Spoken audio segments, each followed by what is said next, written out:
1.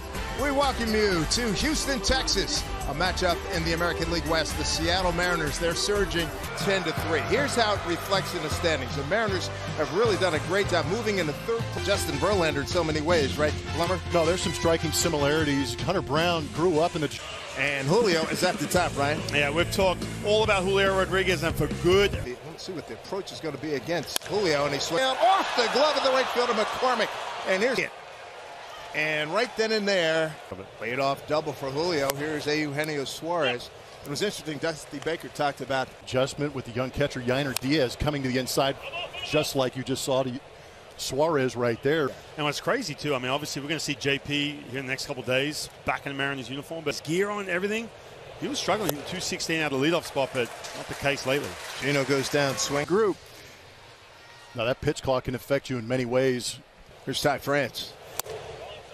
I just like the fact he could, admit that, come out and say, you know what, like. Because of the pitch clock. He didn't have enough time to go through that pre-pitch routine to kind of absorb what's going on. 1-1 pitch to Ty France. He's in the first strike. Home plate umpire today, Stu Sherwater. And Amada and Nick were talking to before the game in the pregame show, and he was talking about he's gone back to some principles he learned from the late great Tony Gwynn. Mariner uniform, you kind of panic a little bit, especially with runners in scoring position. Ball with 2 strikes. Julio, exceptional speed. He's out at second. Bounce that in Julio. Going to take advantage, and he's in there easily. Swing and a miss. Top of the zone. Good pitch for Hunter Brown. Just had a couple of really good at-bats yesterday. There's the ball getting away, and Julio. And the Mariners have a 1-0 lead. The guy at third. Well, I think, talking to a couple catchers on the whole one knee catches around the league, they say that guys are willing to expand the strike zone way more. Late moving slider, it's tough to flip that glove over. But at the same time, I wonder when guys do get down that knee. He's got the big glove back there.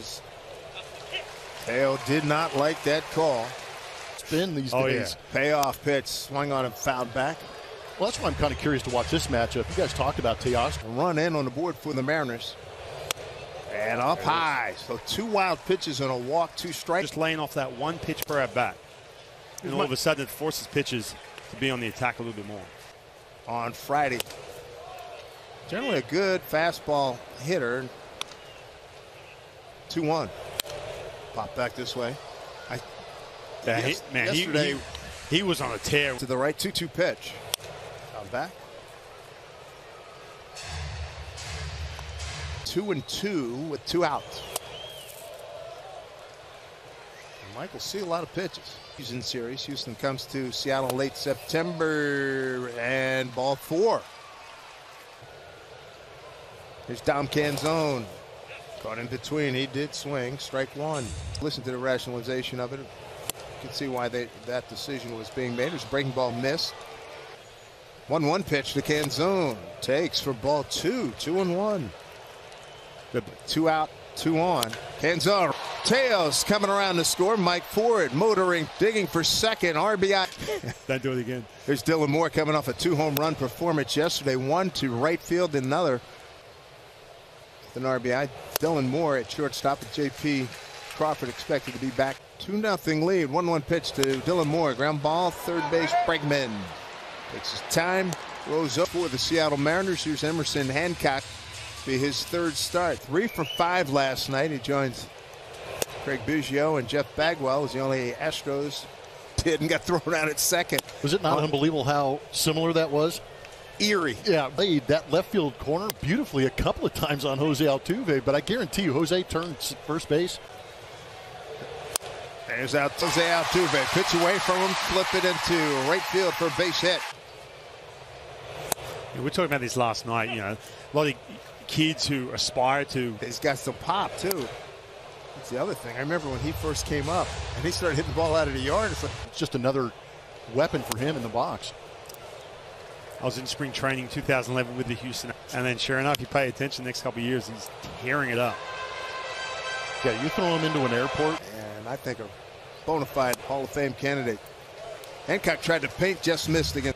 The ability to go out there, so you might see that swing change a little bit. But yeah, the consistency as far as take advantage of the Crawford box. Did yesterday. Second, now Tuve like throttled down 3/4 of the way. Surprised. He was totally surprised. Here's Alvarez. Pretty good throw, late throw from his knees. Yeah. He's got a little something on it. It was a pretty good Benito. The way he has in the past, that's a huge weapon in the middle part of this lineup. It kind of changes how you build it, too. Swing and a miss. And Alvarez, strikeout victim. And the thing that jumps out at me, he's Time being, he's been in smash mode, and it's been a lot of fun to watch. And to that point, he is. Hancock's got him 1-2, 2 out. Runner at second. Backs him off. This is wild here. 2 balls, 2 strikes, 2 out. Runner at second. Full count. Ground ball to Suarez. Played Gold Glove third base all year. And Emerson. Everyone just looks settled. Yeah, for sure. So many rumors going around about who was going to go here or there. Just kind of settled in.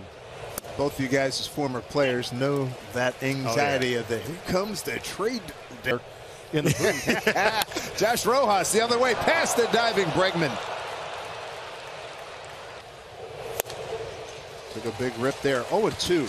Batting in the 9 spot, Cal Raleigh.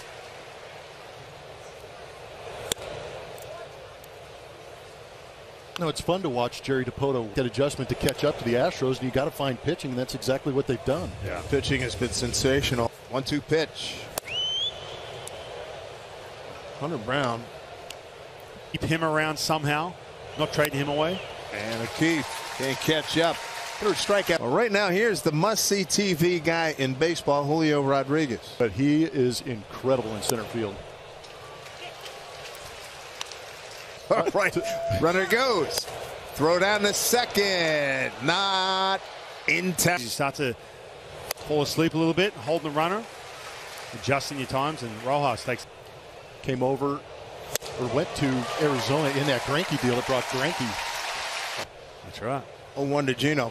Eugenio Suarez looks at pitch up high. Easier said than done, especially with runners on base. Gino 4 and landing in the Crawford boxes. Mariner bullpen, a 2-run homer. Mariners have a 4-0 lead. Again by the Mariners. Man, this is good. Lethal to be toting around in the dugout. Let me tell you something. That thing's heavy. Yeah, that's not developed. That slider comes in there. It can be 90 to 90. One hop the scoreboard. Ty France 2, and he's in with it.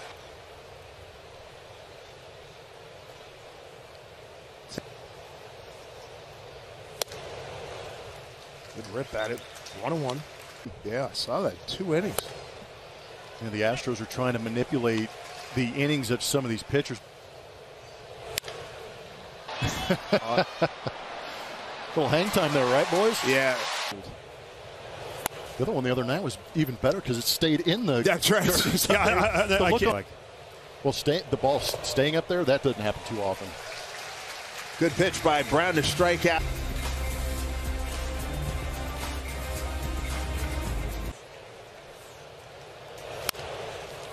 Dribbler.